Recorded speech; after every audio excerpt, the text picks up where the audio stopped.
ये हम जिस लोक में रह रहे हैं ये ऐसा स्थान है कि हमने अगर पुण्य करने पड़ेंगे इस शरीर से तो मेहनत करनी पड़ेगी, काम भी छोड़ना पड़ेगा, 10 रुपये भी लगाने पड़ेंगे, तब हम पुण्य प्राप्त कर सकते हैं। और साधना हमारी शास्त्र अनुकूल हो, शास्त्र विधि को त्याग कर मनमाना आचरण ना हो, तो तब हमें पुण्य मिलेंगे और पाप बराबर में लिखे जाएंगे। पाप अलग लिखे जाते हैं, पुण्य अलग लिखे जाते हैं। जब तक हम कबीर परमेश्वर की शरण में नहीं आते हैं, परम संत के माध्यम से हैं, तब तक हम जो साधना करते हैं चाहे वो शास्त्र अनुकूल भी क्यों ना हो, तो भी हमारी दोनों लिखे जाएंगे, पुण्य न्यारे पाप अलग, और दोनों ही हमें प्राप्त होंगे। उन भक्ति वाली साधनाओं का तो स्वर्ग महास्वर्ग में जिस झूठे सुख को हम सुख मानते हैं वहां मिलेंगे, और जो पाप अलग लिखे हुए हैं वो मिलेंगे हमने नरक में, या फिर 84 लाख योनियों में, या फिर मनुष्य जीवन प्राप्त होगा, उसमें भी कुछ मिश्रण किया जाता है पाप और पुण्यों का। तो कहने का भाव ये है कि जहां हम रह रहे हैं वो और जिन भगवानों को हम पूज रहे हैं उनकी पूजाओं से हमारे संचित कर्म नहीं कट सकते। प्रारब्ध का जो कर्म, प्रारब्ध का कर्म वो होता है जो हमारे जीवन में लिख दिया जाता है, जिसको हम भाग्य बोलते हैं, किस्मत, वो दोनों भोगने पड़ेंगे। और कबीर परमेश्वर की शरण में आने के बाद ये परमात्मा कहते हैं, यजुर्वेद अध्याय नंबर 5 के और मंत्र नंबर 32 में कहा है कि उसी कसी कबीर अंगहारी असी बम्भारी असी। अग अंगारी माने अग माने पाप, अरी माने शत्रु, पापों का नाशक, वो कबीर है, कबीर देव का, हम उसको कबीर साहब बोलते हैं। बम्भारी माने हमारे कर्मों के बंधन को काटने वाला, बम्बर माने बंधन, और अरी माने शत्रु, बम्भारी। तो बम्भारी जो बंधनों का शत्रु है वो कबीर देव है, कबीर साहब है। और वो रित धामा सवर ज्योति रित धामासी, वो स्वयं प्रकाशित है, उसका शरीर परमात्मा का जैसे सूर्य स्वयं प्रकाशित है, ऐसे ही परमेश्वर का शरीर स्वयं प्रकाशित है, साकार है, मनुष्य सदृश है, नराकार है, मनुष्य तुल्य है वो, और वो सतलोक में रहता है। अपनात्मा परमात्मा ने 600 वर्ष पहले अपनी अमृत वाणी में बोला था, कबीर वाणी में, सच्चिदानंद घन ब्रह्म की वाणी में 600 वर्ष पहले कहा था कि वेद मेरा भेद है, मैं मिलूं वेदन में नाही, और जौन वेद से मैं मिलूं वो वेद जानते नहीं। वेद मेरा भेद है, मेरी ही जानकारी, मेरी महिमा का गुणगान वेद कर रहे हैं, लेकिन इन वेदों में वर्णित विधि से मेरी प्राप्ति नहीं हो सकती, क्योंकि इन चारों वेदों में ब्रह्म तक की साधना का उल्लेख लिखा है। और 5वां जो वेद था सूक्ष्म वेद, जो सच्चिदानंद घन ब्रह्म की वाणी यानी 5वां वेद था, उसको नाश कर दिया इस काल भगवान ने कि कहीं इन मेरे अंतर्गत जितने प्राणी हैं इनको भगवान का पता ना लग जाए और इस साधना को करके ये मेरे जाल से निकल ना जाए। इस दृष्टिकोण से इस काल भगवान ने वो 5वां वेद नाश कर दिया। उस 5वें वेद के नाश की पूर्ति करने के लिए परमेश्वर स्वयं चल कर आते हैं सतलोक से, और फिर वो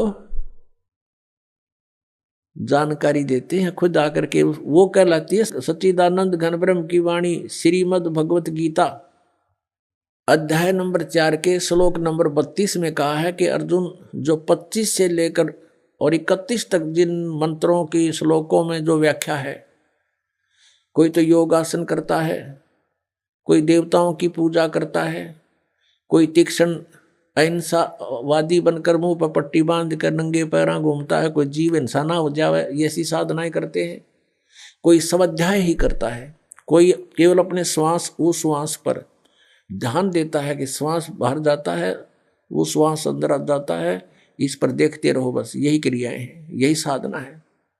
ना देखोगे तो भी श्वास तो आवे जावेगा ना, तुम्हारे देखने तक के कला टूटेगा उसमें। तो बिना ज्ञान के ये धक्के दे रखे थे, डरे डुबा रखे थे अपने से, ये साधना ठीक नहीं थी, शास्त्र विधि को त्याग का मनमान्य आचरण था। तो कहता है इन 25 से लेकर 30 तक जो ये श्लोकों में चौथे अध्याय के गीता जी में साधना या साधक अपनी साधना को पापनाशक जानते हैं और इसलिए वो कर रहे हैं। एक दिन उनको ये पता लग जाए गलत है, तुरंत छोड़ देंगे वो। तो फिर कहा गीता जी अध्याय नंबर 4 के श्लोक नंबर 32 में कि वो यथार्थ ज्ञान इन यज्ञों का जो यज्ञ कर रहे हैं ना, परमात्मा पाने के लिए ट्राई कर रहे हैं, यज्ञ माने धार्मिक अनुष्ठान, इन धार्मिक यज्ञों की अनुष्ठानों की जानकारी बहुत विस्तार के साथ लिखी है सच्चिदानंद ब्रह्म की वाणी में। ब्रह्मणे मुखे यानी उस परमात्मा ने अपने मुख से आकर बोली है उस वाणी में, वो यथार्थ ज्ञान लिखा हुआ है। अपनात्मा वो है सच्चिदानंद घन ब्रह्म की वाणी, कबीर वाणी। और परमात्मा कहते हैं ये चारों वेद मेरी ही महिमा का गुणगान कर रहे हैं, लेकिन मैं इन वेदों में वर्णित विधि से प्राप्त नहीं हो सकता। आपको दिखाते हैं यजुर्वेद, यजुर्वेद अध्याय नंबर 5 का मंत्र नंबर 32 में कबीर अंगारी असी बम्भारी असी। ये देखिए ये है यजुर्वेद और महर्षि दानंद द्वारा इसका अनुवाद है। इसके प्रकाशक कौन है? सार्वदेशिक आर्य प्रतिनिधि सभा 2/5 महर्षि दानंद भवन रामलीला मैदान नई दिल्ली से। यजुर्वेद आर्य भाषा भाष्य संपूर्ण 40 अध्याय महर्षि दानंद सरस्वती कृत। इस दानंद जी ने इसका अनुवाद किया है। ये लेखक नहीं है वेदों का, केवल अनुवाद करता है, जैसे गीता जी के गढ़े अनुवाद करता है। और मुद्रक ये हैं Prince offset printers 1510 Pataudi house Daryaganj नई दिल्ली से। अब इसके 5वें अध्याय के 32वें श्लोक में दिखाते हैं आपको। ये 5वां अध्याय और ये है नीचे 32वां मंत्र 32। यहां देखिएगा उसी गसी, ये देखो कबीर अंगारी असी, हम इसको कबीर बोल देते हैं बै, अपने लैंग्वेज में हम बै बोलते हैं। कबीर अंगारी असी बम्भारी अविसुर असी। अच्छा इसका इन्होंने अनुवाद किया है, ये देखेंगे। हे जगदीश्वर जिस कारण आप, उसी के माने कांतिमान, असी माने हैं, और अंगारी माने खोटे चलन वाले जीवों के शत्रु। ये लिखना था आप पाप के शत्रु हैं, पाप नाशक हैं। अब ये अनुवाद करता महर्षि दानंद का अपना ज्ञान सिद्धांत था कि भगवान पाप नाश नहीं करता, इसलिए इसने यहाँ बात उलझा दी।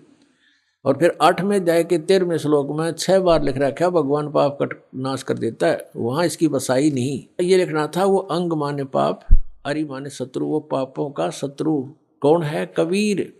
अब इन्होंने इसको, ये कबीर है, कबीर, हम इसको कबीर बोलने लागे, और इसने ये कर दिया इसका कवि और अर्थ कर दिया कांत प्रजय है। अब पहले हम इस, और फिर बम्बारी, ये देखो बम्बारी, बम्ब आरी माने, बम्ब माने बंधन, अरि माने शत्रु, बंधनों के शत्रु, यानी हम उसको बंदी छोड़ कहते हैं, जो बंधन काट दे, बंधन तो छुड़वा दे। हम कबीर जी को, कबीर परमेश्वर को हम बम्बारी यानी हम बंदी छोड़ कहते हैं। और इसको लिखने का फर्क है, या बंदी छोड़ लिख दे, बंधनों का शत्रु लिख दे, एक ही बात है। अब जैसे इन्होंने यहाँ जो गलती की है ना, यह गलत कर दिया। ये अगर या तो फिर कवि ये लिख देते यहाँ पर, वो कवि हैं बस, फिर भी हम मान जाते, न कुछ ठीक करने की चेष्टा की। कबीर का अर्थ कांत प्रजय लिख दिया, है कोई बात हुई? अब जैसे ये यजुर्वेद है जिसको हम पढ़ रहे हैं, और इसका कहीं पर व्याख्या हो, अब दिखाते हैं आपको। अब जैसे ये इसी यजुर्वेद का अब 36वां अध्याय है, ये देखो, ये 36 अध्याय, 36 अध्याय यानी 36 36, और इसका ये प्रथम मंत्र है, ये रहा। इसमें ये लिखा है रचम वाचम परपदे मनो यजु परपदे, ये यजु शब्द लिखा है।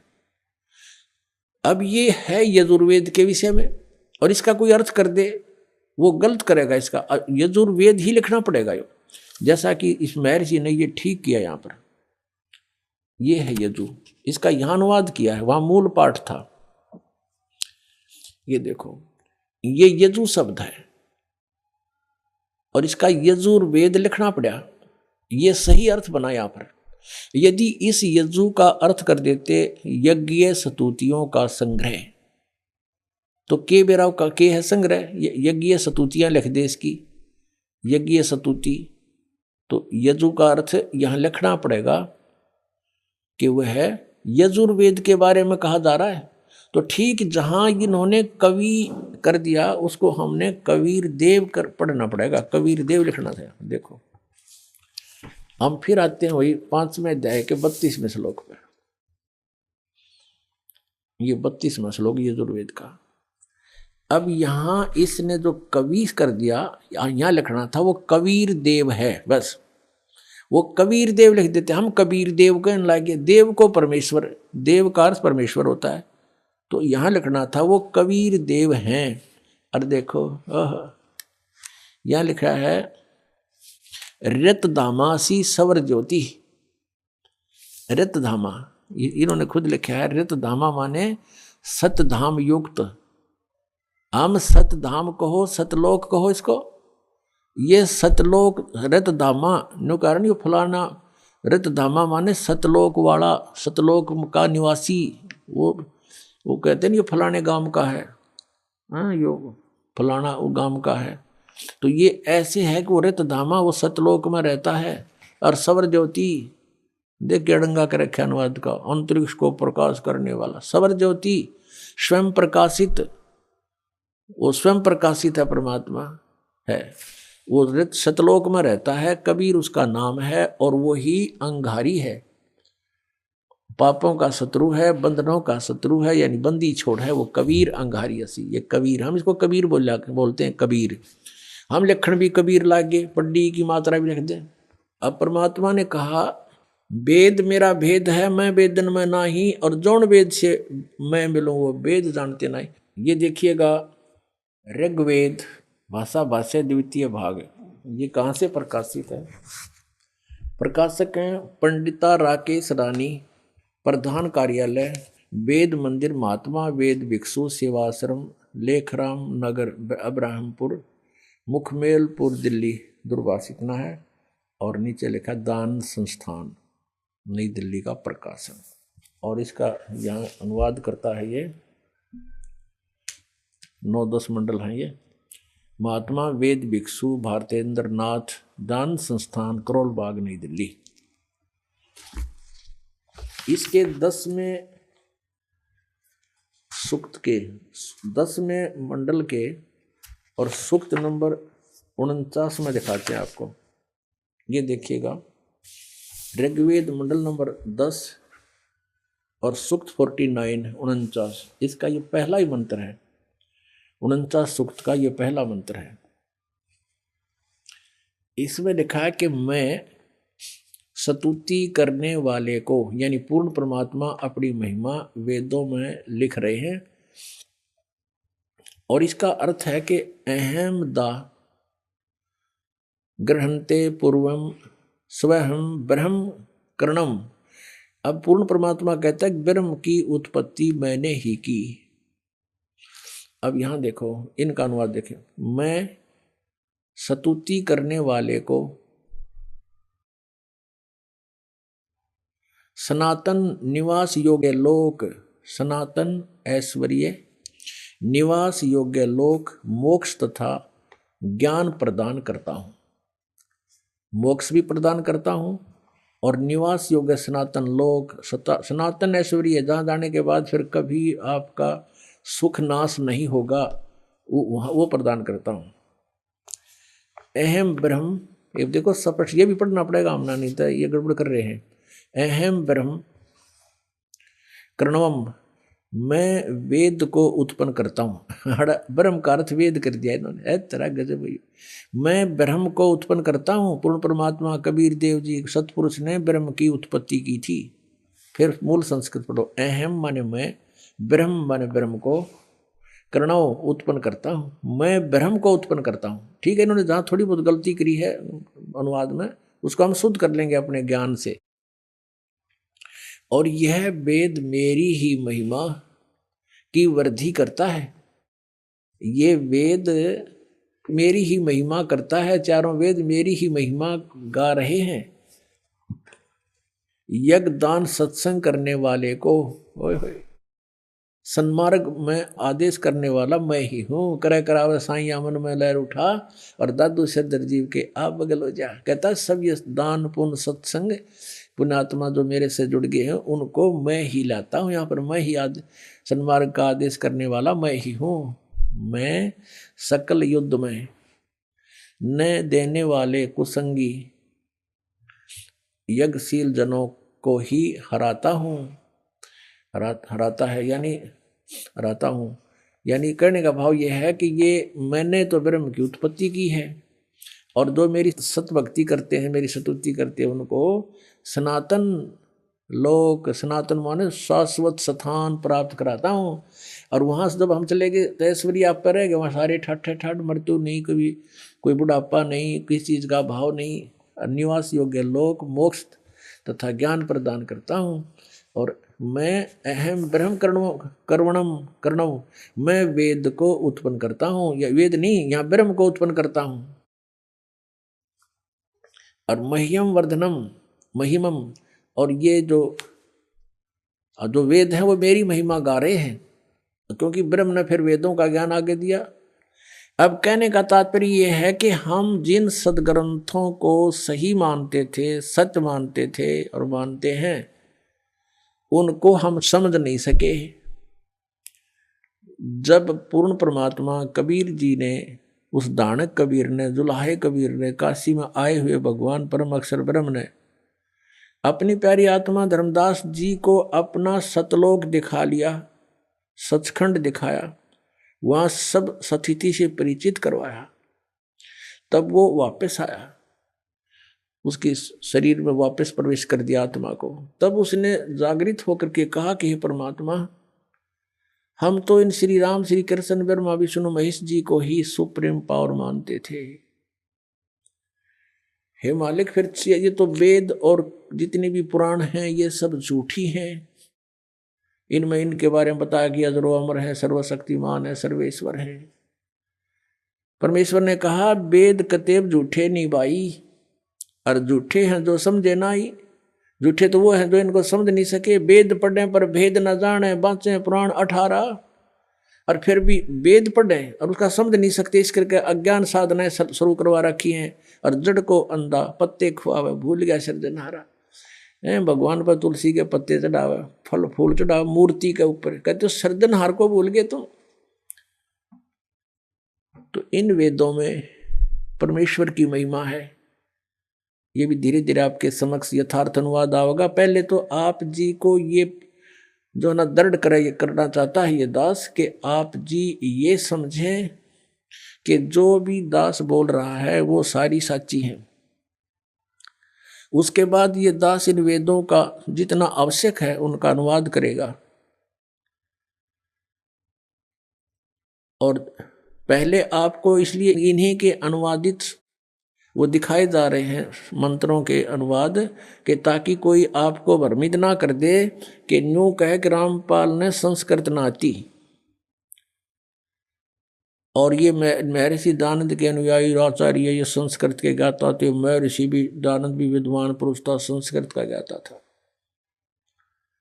वो सही समझा है उन्होंने, वेदों का ठीक अनुवाद कर रखा है। तो पहले उन्हीं के द्वारा किए गए अनुवाद को दिखाकर फिर दास साथ साथ उनमें जो त्रुटि है वो आपके समक्ष पेश करेगा। फिर आपका समझ में आओगी, फिर आप दृढ़ हो जाओगे कि सचमुच कौन सा अनुवाद सही है, कौन सा गलत है। फिर आप स्वयं निर्णय लेकर के दृढ़ हो जाओगे। और जब तक हम दृढ़ नहीं होंगे हम कोई मोक्ष प्राप्ति नहीं कर सकते। डगमग आदमी कभी सफल नहीं हो सकता। आप आगे जाकर के मान लीजिए 2 रास्ते हो जाते हैं। कहीं आप अकेले जा रहे हो, या तो आपके साथ गाइड हो, कोई व्यक्ति जानकार हो, या फिर आपके पास मैप हो। उस मैप पर आप देख कर चल सकते हो कि ये रास्ता नहीं, ये है। और मैप के बारे में आप दृढ़ हो कि सचमुच इसमें जो लिखा फाइनल है। तो ये हमारे सदग्रंथ हमारे मैप हैं। ये मैप आपको मानचित्र दिखाया जा रहा है कि आप जिस रास्ते जा रहे हो ये रास्ता आपका है, ये नहीं है। और आप दृढ़ हो जाओगे सचमुच ये, फिर आप डगमग नहीं हो सकते। अगर आपके पास मैप नहीं है, आप चल पड़े, आगे दो रास्ते हो जाते हैं, वहीं पर आप असमंजस में पड़ जाओगे, आंख मीच करते चल पड़ो किसी साइड में, वो दूसरी बात है। तो ऐसे इन सदग्रंथों का आपके रूबरू कराना ये दास अनिवार्य समझता है। आप बताया कि वेद मेरा भेद है और मैं ना वेदन के माही, जौन वेद से मैं मिलूं ये वेद जानते नहीं। अब जैसे गीता जी अध्याय नंबर 4 के श्लोक नंबर 32 में कहा कि वो परमात्मा ने अपने मुख कमल ते जो वाणी बोली, सच्चिदानंद घन ब्रह्म ने, यानी उस परम अक्षर ब्रह्म ने जो अपने मुख से वाणी बोली, उसमें बहुत विस्तार के साथ इन धार्मिक अनुष्ठानों की जानकारी दे रखी है। उसको चौथे अध्याय के 34वें श्लोक में श्रीमद् भगवत गीता में कहा कि गीता ज्ञानदाता ये काल श्री कृष्ण जी में बढ़कर बोल रहा है, इसमें प्रवेश करके बोल रहा है कि उस ज्ञान को तू, वो तत्व ज्ञान है, उस ज्ञान को तू तत्वदर्शी संतों के पास जाकर समझ। उनको दंडवत प्रणाम करने से, कपट छोड़कर उनकी सेवा प्रसन्न करने से, सरलता पूर्वक प्रसन्न करने से वो तत्वदर्शी संत तुझे परमात्म तत्व का ज्ञान कराएंगे जिसको गीता ज्ञान दाता भी नहीं जानता। वो तत्व ज्ञान है जो सच्चिदानंद घन ब्रह्म की वाणी में है, सच्चिदानंद घन ब्रह्म के मुख से निकली है। यानी उसी परमेश्वर ने आके ये सच्चाई हमें बताई है कि तुम कौन हो, तुम कहाँ से आए हो, कौन परमात्मा है, तुम साधना क्या करते हो। तो वो परमात्मा की महिमा जैसे आपने ऋग्वेद मंडल नंबर 10 सूक्त 49 में प्रथम मंत्र में आपने पढ़ा कि वो वेद जो परमात्मा कहता है पूर्ण ब्रह्म के, इस वेद का ब्रह्म की उत्पत्ति मैंने की। और ब्रह्म ने फिर आगे मेरी महिमा, क्योंकि ब्रह्म के अंदर परमात्मा ने 4-5 वेद फीड कर दिए थे, जैसे एक मोबाइल से दूसरे मोबाइल में ट्रांसफर कर दी जाती है पूरा का पूरा मैटर, फिल्म की फिल्म पूरी। ऐसे परमात्मा ने 500 वेद इसके अंतःकरण में फैक्स कर दिए थे वहां से। और फिर जैसे समय आने पर अपने आप मालिक के नियमानुसार इसके अंदर से श्वासों के माध्यम से वो सारे बाहर आगे प्रकट हो गए। अब अगर आज से 50 वर्ष 20 वर्ष 40 वर्ष पहले ये दास ये बताता कि परमात्मा ने इसके कंप्यूटर में, इसके काल के अंतःकरण में वो 4 वेद भेज दिए और फिर समय आने पर उसको आदेश अनुसार प्रक्रिया मालिक ने ऐसी की कि उसके श्वासों से आप निकले बाहर, तो ना दच्चो या बात आज सारा यकीन होगा, विश्वास होगा आपको। क्योंकि आजकल आप जो टेक्निक देख रहे हो कहाँ से कहाँ डाउनलोड कर लेते हैं, और एक छोटी सी चिप होती है इतनी, और उसके अंदर कितना मैटर भरा होता है, उसको कहीं भी फिट कर दी जा, जिसमें वह डाल दिए, फिर उसे कितना डाउनलोड कर लो, पूरे पृष्ठ के पृष्ठ इतना बड़ा पुलंदा भर लो। तो ऐसा हुआ था। तो इसने जब देखा कि डाउनलोड इसने किया बाहर अपने कंप्यूटर से अंतःकरण से, तो पढ़ा के पर जो 5वां वेद था सूक्ष्म वेद, उसमें तो सारी ये जानकारी है। वे ऑफ वर्शिप भी इसने एक नहीं देखा, आप बताओ, उसको नष्ट कर दिया, छुपा दिया। और ये 4 थे जो जिसमें महिमा तो थी भगवान की, इनको खत्म नहीं कर सका ये। इसमें भी महिमा है लेकिन वे ऑफ वर्शिप नहीं है। और इस वेद को समझना यहाँ के प्राणियों के बस की बात नहीं, चाहे ब्रह्मा जी हो, चाहे विष्णु, चाहे शिव जी, ये भी वेदों को नहीं समझ सके। ये तो वो परमात्मा स्वयं आता है, फिर स्वयं ही अपने द्वारा लिखी हुई उन ग्रंथों को स्वयं ही ठीक ठीक समझाता है। अब जैसे वेदों का जो निर्णायक ज्ञान परमात्मा ने अपनी सच्चिदानंद घन ब्रह्म की वाणी कबीर वाणी में बोला, अब उस वाणी से परिचित होने के बाद हमने वेदों को खोला और वेद बिल्कुल साफ हो गए।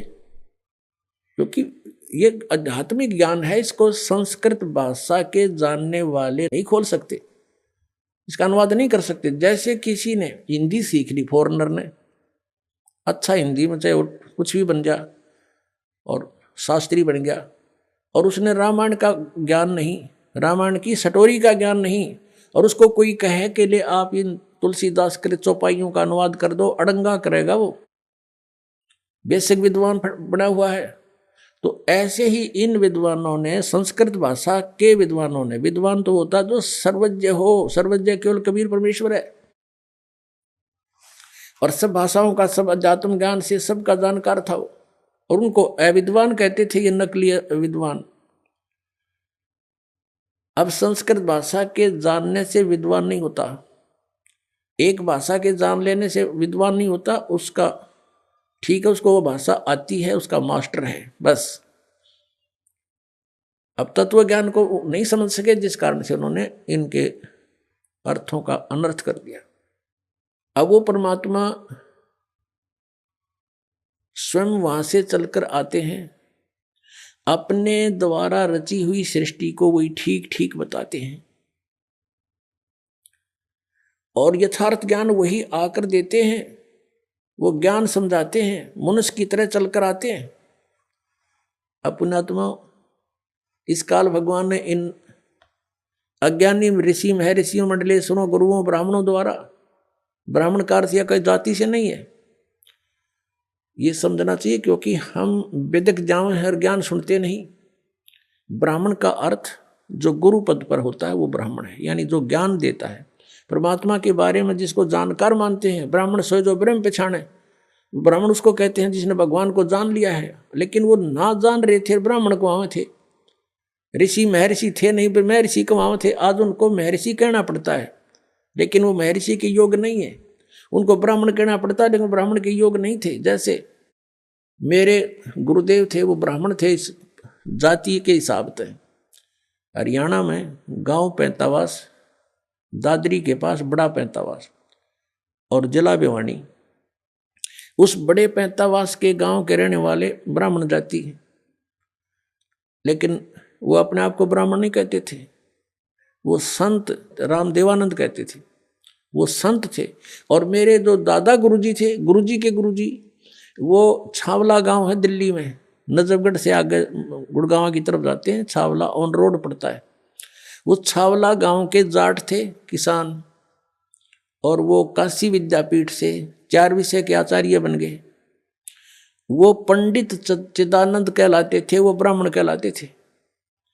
अब उस हमारे दादा गुरुजी का जो आश्रम बना हुआ है, गोपालपुर गांव है खरखोदा के पास, जिला सोनीपत में, उनके आश्रम के ऊपर लिखा है पंडित चिदानंद जी आश्रम। और हमारे गुरुदेव के जहां आश्रम है संत राम देवानंद जी आश्रम। तो यहां जाति से ब्राह्मण नहीं है, कर्म से ब्राह्मण के लिए कहा गया है। तो ये नकली गुरु ब्राह्मण जो गुरु पद पर थे, इनको कह का पता नहीं था, ये कहलाते थे ऋषि और महर्षि। तो ये समझ नहीं सके उस परमात्मा की अमरवाणी को। इसलिए परमेश्वर ने कहा कि ये वेद कतेब झूठे नहीं भाई, और झूठे हैं जो समझे ना ही। तो वेदों में लिखा है कि वो परमात्मा स्वयं गति करके आता है। अब जैसे यो आर्य समाज का जो ग्रुप है, इसमें शिक्षित वर्ग बहुत है, और लेकिन वो अक्षर ज्ञान है, उनको अध्यात्म ज्ञान नहीं। उधर से महर्षि दानंद को भी कह का पता नहीं था अध्यात्म ज्ञान का, इसलिए उसने कोशिश की वेदों का अनुवाद करने की, और उसका अपना सिद्धांत था कि भगवान निराकार है। वो कहीं एक देश में नहीं रहता, एक देश माने स्थान पर कहीं नहीं रहता, वो केवल सर्वव्यापक है, जैसे वायु है ऐसे भगवान है। भले आदमियों, निराकार परमात्मा इतनी बड़ी बड़ी स्ट्रक्चर कैसे बनाओगा वो? जैसे कोई नौके साकार कैसे बनाओगा, सुन लो साकार कैसे बनाओगा। साकार मनुष्य इंजीनियर है और जहाज बना दिया, हवाई जहाज, वायुयान बना दिया, समुद्री जहाज बना दिया, उसमें बैठ कर आराम से घूम रहा है और वो यान चल रहा है। निराकार कोई कारीगर बना के दिखा दो, मरे बादशाह के बनाओगा, वो खख बनाओगा।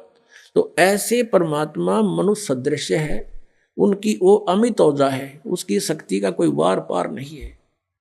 उनके वचन से सबको जो हो जाता है। जैसे आप हम देखा करते हैं जादूगर होते हैं, अपने मुख में एक छोटी सी गोली कंचा, इतना कंचा होता है, उस गोली को मुख में डालते हैं और थोड़ी देर में ओ करके इतना बड़ा मुस्कुर तो काट मुंह में, तो पत्थर बना देते हैं और नो पटक दे, पट्टा उठा के देख लो कति पत्थर है। तो उस जब एक जादूगर इतना कुछ कर सकता है, और वो तो परम जादूगर, वो तो सर्वशक्तिमान, एक वचन में सब कुछ कर दे। तो ऐसे ही उस परमात्मा की महिमा से हमने परिचित होना। उस परमात्मा ने कहते हैं एक शब्द में सब किया, सकल जमी आसमान, एक वचन में सब कुछ बना दिया। तो समर्थ है उसको, वो कुछ भी कर सकता है। तो वो जानकारी स्वयं आकर दी। और ये निराकार बताओ भगवान को, और वेद के साकार है, निराकार है, मनु सदृश्य है वो अपनात्मा। इसलिए परमात्मा कहा करते, मोती मुक्ता दर्शत नाही, ये जग है सब अंदरे, दिखत के तो नैण चश्म, इनका फिरा मोतिया बिंदरे। ये दिख है विद्वान पुरुष और महर्षि को हमें, इनका मोतिया बिंद है। जिसका मोतिया बिंद हो आंखों में, आंखें तो दिखाई देती हैं जैसे बड़ा स्वस्थ आंखें हैं, सब कुछ दिखता होगा, लेकिन वो नपट अंधा है जिसका मोतिया बिंद हो गया दोनों आंखों में। तो परमात्मा कहते हैं कि तुमने ये महर्षि दिखाई दे, गुरु ब्राह्मण दिखाई देते हैं, ये मंडलेश्वर, इनका मोतिया बिंद हो रहा है, इन्हें अपने सदग्रंथों में लिखी हुई सच्चाई का नहीं पता। और फिर निराकार कहते। अब दिखाते हैं आपको परमात्मा की सारी स्थिति, देखिएगा ऋग्वेद मंडल नंबर 9, ऋग्वेद मंडल नंबर 9 अब दिखाते हैं, और सूक्त नंबर 86। भगवान साकार है या निराकार है, वो कैसी लीला करता है। ये है ऋग्वेद मंडल नंबर 9, 10 इकट्ठा अनुवाद है। ये है सार्वदेशिक आर्य प्रतिनिधि सभा, महर्षि दयानंद भवन, रामलीला मैदान, नई दिल्ली से ये प्रकाशित है। और ये मुद्रक है Prince offset printer 1510 Pataudi house, Daryaganj, नई दिल्ली से ये छपा है, छप्पा खाना इसका ये। अब देखना, ये है ऋग्वेद मंडल नंबर 9 और सूक्त 86 का मंत्र नंबर 26। इसमें लिखा है कि यज्ञ करने वाले यजमानों के लिए परमात्मा, यज्ञ करने वाले माने धार्मिक अनुष्ठान यानी साधना करने वाले यजमान माने भक्तों के लिए परमात्मा सब रास्तों को सुगम करता हुआ उनके विघ्नों को मर्दन करता है और उनको पवित्र करता हुआ और अपने रूप को सरल करता हुआ वह कांति में परमात्मा। यह लिखना था कबीर देव, कवि कोई भी सर्वज्ञ नहीं हो सकता जिसको सारा ज्ञान हो। कवि कविता बना सकता है, ये कबीर देव लिखना था यहाँ पर। वो कबीर देव विद्युत के समान यानी आकाशीय बिजली की तरह सेकंड में नीचे आ जावे, क्रीड़ा करता हुआ, ऐसे लीला करता हुआ वर्णीय पुरुष को यानी अच्छी आत्मा को प्राप्त होता है। अच्छी आत्मा को आके मिलता है वो, जैसे आदरणीय धर्मदास जी को मिले, आदरणीय नानक साहिब जी को मिले, आदरणीय मुल्कदास साहिब जी को मिले, आदरणीय दादू साहिब जी को मिले, आदरणीय गरीबदास साहिब जी गांव छुरानी जिला दद्दर हरियाणा वाले को मिले, आदरणीय गीसा दास साहिब जी गांव खेखड़ा यूपी मेरठ वाले को मिले। वो अच्छे पुरुष को आकर प्राप्त होता है। वो कहाँ रहता है भगवान? 27वें श्लोक में, ऋग्वेद मंडल नंबर 9 और सूक्त नंबर 86 का 26 पढ़कर 27 में पा गए। इसमें इन्होंने ये जो निराकार मानते थे भगवान को और वेद बता रहे हैं, वह परमात्मा प्रकाश पुंज को, परमात्मा को, जो परमात्मा ध्युलोक के तीसरे पृष्ठ पर विराजमान है वहां रहता है। तीसरे एक स्थान पर रहता है ध्युलोक के यानी उस तेजो में लोक सतलोक के एक स्थान पर, तीसरे स्थान पर विराजमान है, स्थान पर विराजमान है, वहां रहता है। निराकार क्यों करो है भगवान जब वहां बैठा है? आगे दिखाते हैं। यह है ऋग्वेद मंडल नंबर 9 सूक्त 82 का। ऋग्वेद मंडल नंबर 9 और सूक्त 82। और यहां देखें, ये है 82वां, 81वां समाप्त हुआ, ये 82वां शुरू हो जाता है। इसका प्रथम मंत्र है। इसमें लिखा है कि जो सर्वोत्पादक प्रभु, सबकी उत्पत्ति करने वाला परमेश्वर, प्रकाश रूप है। इसका अर्थ है वो तेजोमय रूप साकार है, सद्गुणों की वृष्टि करने वाला, पापों का हरण करने वाला, पाप नाश करने वाला, पाप क्षमा करने वाला है। वह राजेव, राजा के समान, राजेव इसका अर्थ है राजा के समान आगे लिखा है। ये देखना, ये 269 पृष्ठ पर पढ़ रहे हैं। कोई भ्रमत कर देगा कि दूसरा पृष्ठ दिखा दिया होगा, ये 270 दिखाऊंगा। ये देखो 270 यहाँ लिखा है, 82 का पहला पढ़ रहे हैं, 82 का 9 के 82 का। राजा के समान दर्शनीय है, वो देखने जोगा है, विजिबल है, वो साकार है, राजा की तरह तो मनुष्य जैसा ही हुआ। और वह पृथ्वी आदि लोक लोकांतरों के चारों ओर शब्दमान हो रहा है। वह वर्णीय पुरुष को, वर्णीय माने अच्छी आत्मा को, श्रेष्ठ पुरुष को, जो दृढ़ भक्त है, जो दृढ़ भक्त है उसको पवित्र करता हुआ प्राप्त होता है। जैसे आदरणीय धर्मदास साहिब जी को, जो दृढ़ भक्त थे उसके बाद डगमग नीवे, आदरणीय मुलुकदास साहिब जी को, आदरणीय दादूदास साहिब जी को, आदरणीय गरीबदास साहिब जी गांव छुड़ानी जिला दद्दर हरियाणा वाले को, और आदरणीय गीसा दास साहिब जी को गांव खेखड़ा मेरठ यूपी वाले को। ये दृढ़ भक्त आज तक डगमग नहीं हुए, दुनिया को हिला के रख दिया इन्होंने। इनको भगवान में ले आकर के को पवित्र करता हुआ प्राप्त होता है वर्णीय पुरुष, अच्छी आत्मा को। जिस प्रकार विद्युत माने आकाशीय बिजली स्नेह वाले स्थानों को आधार बनाकर प्राप्त होता है। देखो कितना स्पष्ट किया इन्होंने। ऋग्वेद मंडल नंबर 9 और सूक्त नंबर 81 में कति कंसेप्ट क्लियर कर दिया कि वो परमात्मा राजा की तरह देखने जोगा है।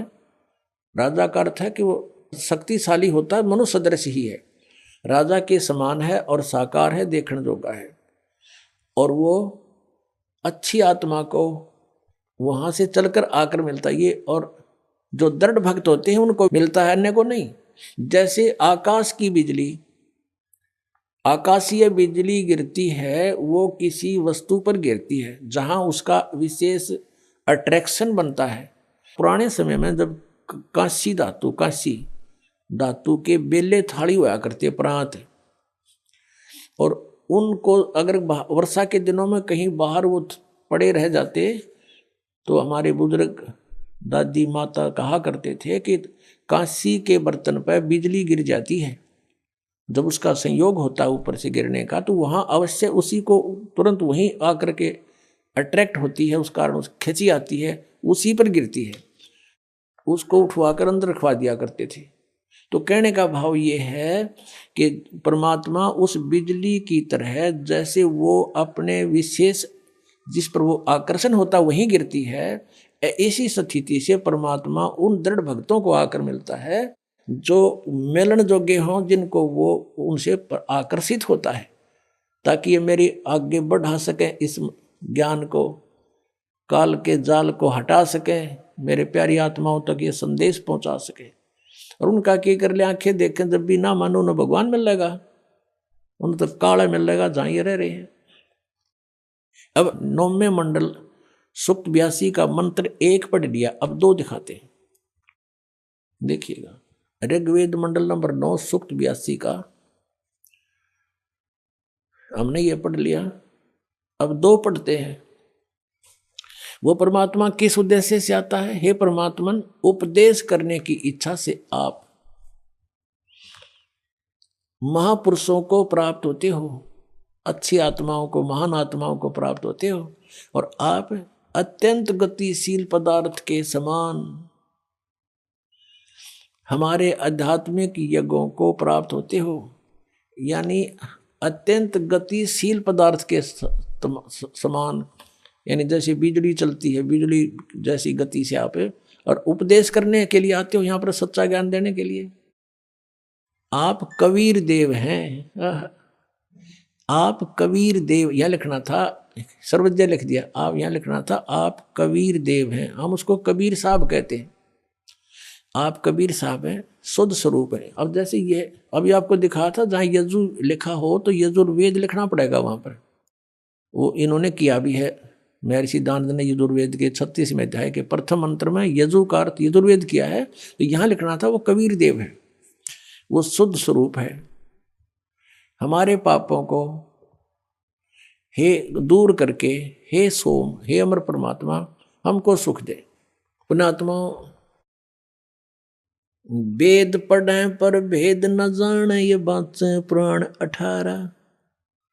वेद पढ़े पर भेद न जाने, गुरु बिन काहू न पाया ज्ञाना, जो थो था बूछड़े मूड किसाना। गुरु बिन वेद पढ़े जो प्राणी, समझे न सार रहे अज्ञानी। ये अज्ञानी रहे इन वेदों को पढ़ा करते, मैं ऋषि को आगे इन कक्का भी नहीं पता था। अब जैसे परमात्मा मनुष्य दृश्य ये सिद्ध हो गया, राजा के समान देखने जोगा है, और वहां से गति करके आता है, जिन महापुरुषों को मिलता है, जिन महापुरुषों ने मिला उन बताया कबीर इज गॉड। वो कबीर देव काशी में, हम सुल्तानी नानक तारे दादू को उपदेश दिया, जात जुलाहा भेद न पाया, वो काशी माए कबीर होया। आदरणीय गरीबदास साहिब जी गांव छोड़ानी जिला दद्दर वाले, जिनको भगवान आकर मिले थे, क्या कहते हैं गरीबदास साहिब ने फिर बताया है कि सर्व कला सतगुरु साहिब की, या दुनिया दा जीवन झूठा भूल गए मर जाने नू, और सर्व कला सतगुरु साहिब की हरियाए हरियाणे नू। वो परमात्मा हरियाणा में आए गरीबदास जी 280 वर्ष पहले, लगभग सन 1727 में, लगभग 300 वर्ष हो गए, 300 वर्ष से भी ऊपर हो गए। सन 1727 में परमात्मा आए थे, और सन 1866 में न सन 1966 में हरियाणा और पंजाब अलग हुए। जब हरियाणा क्षेत्र का नाम पड़ा था, यो हरियाणा प्रांत बना था, उससे भी कितने वर्ष पहले, 200-250 वर्ष पहले परमात्मा ने लिख दिया, बोल दिया था गरीबदास साहिब जी ने कहा था कि हरि आए हरियाणे नू। उनके वचन से फिर यो हरियाणा क्षेत्र आज बनकर रहा, ताकि हम इस परमात्मा की वाणी को समझा सकें। अगर ये वाणी 200 वर्ष पहले बोलते, 100 वर्ष 50 वर्ष पहले से बोलते, तो कौन से कहाँ थे, हरियाणा था ही नहीं, जब नाम निशान नहीं था। तो ये हरियाणा बनवा दिया, रिबिया वाणी हमारे को याद दिला दी कि हरि आए हरियाणे नू। इनको पता था मालिक का कि इस वाणी का कहाँ आवश्यकता पड़ेगी, किस समय में। तो वो गरीबदास साहिब जी को परमात्मा मिले, और वो कहते हैं भगवान हरियाणा में आए भाई, हमें मिले। और वेद कहते हैं वो अच्छी आत्माओं को आकर मिलते हैं। तो मनुष्य सदृश है परमात्मा। गरीबदास साहिब ने कहा है कि हमरे ही हुनियार है, हमारा सृजनहार, हमारे हुनियार का, हमारे जैसा हमारा स्वरूप, हमारे जैसा स्वरूप है, मनुष्य सदृश है। और वेद बताते हैं कि वो नर आकार है, वो परमात्मा मनुष्य सदृश है। आपको दिखाते हैं कौन कौन से वेदों में, और आपको अभी दिखाएंगे। ऋग्वेद मंडल नंबर 7 और सूक्त नंबर 11 के मंत्र नंबर 3 में लिखा है मनुष्यवत अग्ने। अग्नि माने परमेश्वर, हे मनुष्य के समान परमात्मा। ऋग्वेद मंडल नंबर 7 सूक्त 2 के मंत्र 3 में फिर लिखा है कि मनुष्यवत अग्नि मनुना, हे मनुष्य के समान भगवान, मनुष्य तुल्य, मनुष्यवत, हे मनुष्य जैसे भगवान। मनुना, मनुना माने एक, जैसे एक विद्वान पुरुष की तरह आप आते हो और ज्ञान का भंडारा खोल देते हो। ऋग्वेद मंडल नंबर 1 सूक्त 44 में मंत्र नंबर 11 में मनुष्यवत देव, देव माने परमेश्वर, हे मनुष्य के समान भगवान। ऋग्वेद मंडल नंबर 1 सूक्त 31 के मंत्र 17 में मनुष्यवत अग्नि, हे मनुष्य जैसे भगवान। ऋग्वेद मंडल नंबर 1 सूक्त 46 का मंत्र 13 में लिखा कि मनुष्यवत शंभु, मनुष्य के समान है कल्याणकारक परमात्मा। शंभु माने भगवान। ऋग्वेद मंडल नंबर 8 सूक्त 18 के मंत्र 21 में नरवत वरुण, नरवत, ये मनुष्य के से भगवान। ऋग्वेद मंडल नंबर 8 सूक्त 43 के मंत्र 13 में मनुष्यवत अग्नि। ऋग्वेद मंडल नंबर 8 सूक्त 43 के मंत्र 27 में मनुष्यवत अंगिरह है। अंगिरह माने परमात्मा, तेजो में शरीर युक्त। इनमें सब में लिखा कि परमात्मा मनुष्य सदृश है। आपको दिखाते हैं। ऋग्वेद मंडल नंबर 1 का अनुवाद महर्षि दानंद ने कर रखा है और इसने कोशिश की है कि मैं अड़ंगा अड़ाऊं और इसको खत्म कर दूं कि कोई पढ़ ना ले कि तय मनुष्य के तुल परमात्मा लिखा है।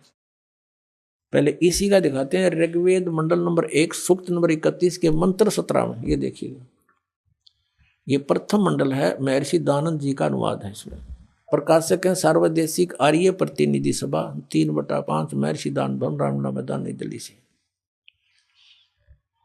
और ये है मुद्रक है सम्राट printers and binders 1606 Pataudi house Daryaganj नई दिल्ली से। ये इसका मुद्रक बदल गया है पहले वाले से। ये देखिएगा। ये है ऋग्वेद मंडल नंबर 1 और सूक्त 31, इसका मंत्र नंबर 17 है। ये 17। इसमें क्या लिखा है कि मनुष्यवत अग्नि। इसका अनुवाद इसका कहाँ लिखा है इसने, ये देखो मनुष्यवत। इसका अनुवाद क्या महर्षि दानंद, इसको क्या मनुष्यवत, और अग्नि को इसने अलग जगह लिख दिया। अग्नि अग्नि यहाँ कर दिया और मनुष्यवत को इसने यहाँ ले लिया। अग्नि पहले लगा दिया तो इसने लिखा कि हे पवित्र अंगिरह माने प्राण के समान धारण करने वाले। अंगिरह माने भी परमेश्वर होता है। यहाँ लिखना था मनुष्यवत अग्नि, अंगिरह है अंगिरस, अंगिरसवत अंगिरह है, यातिवत सदने पूर्वम सुचे। अब इसका अर्थ देखते हैं इनके द्वारा। हे पवित्र प्राण के समान धारण करने वाले, यानी वे प्राणी की तरह आप आते हो परमेश्वर। ये क्या सब विद्याओं से सर्वतक व्यापक सभाध्यक्ष। यहाँ भगवान का नामों निशान मिटा दिया, सभाध्यक्ष लिख दिया अग्नि को।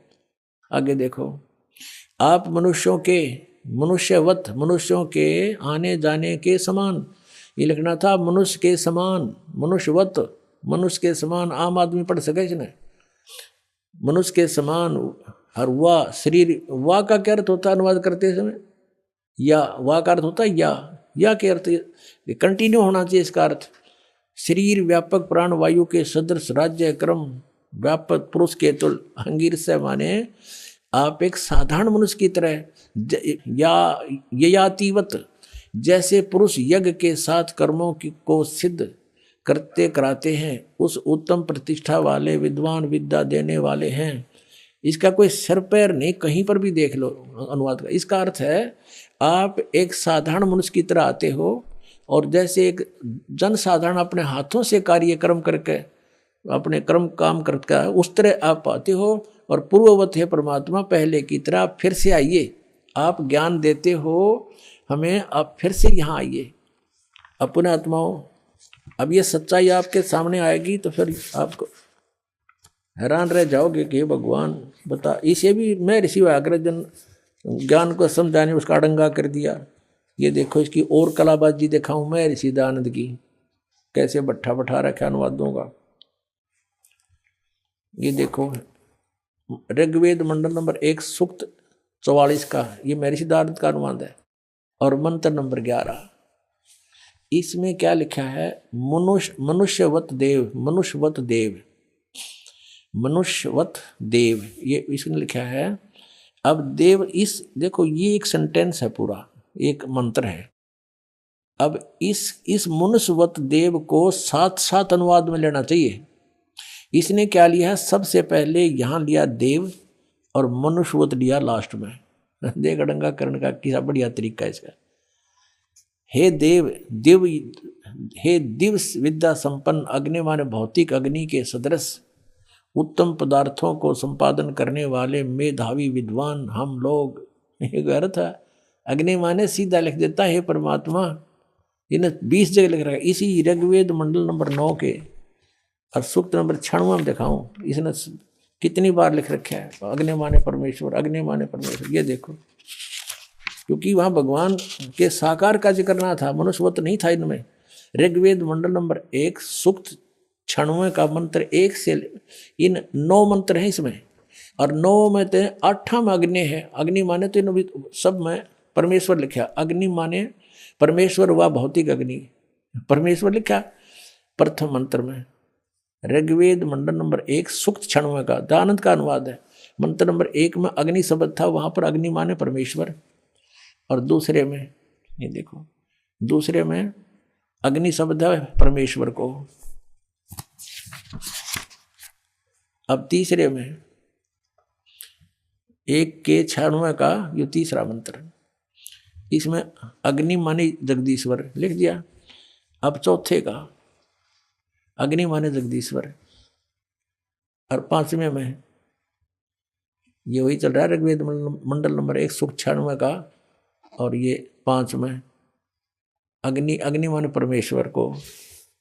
अब 6 में ये 6 है, इसका आगे देखो, ये 6 है, ये अग्नि माने परमेश्वर को।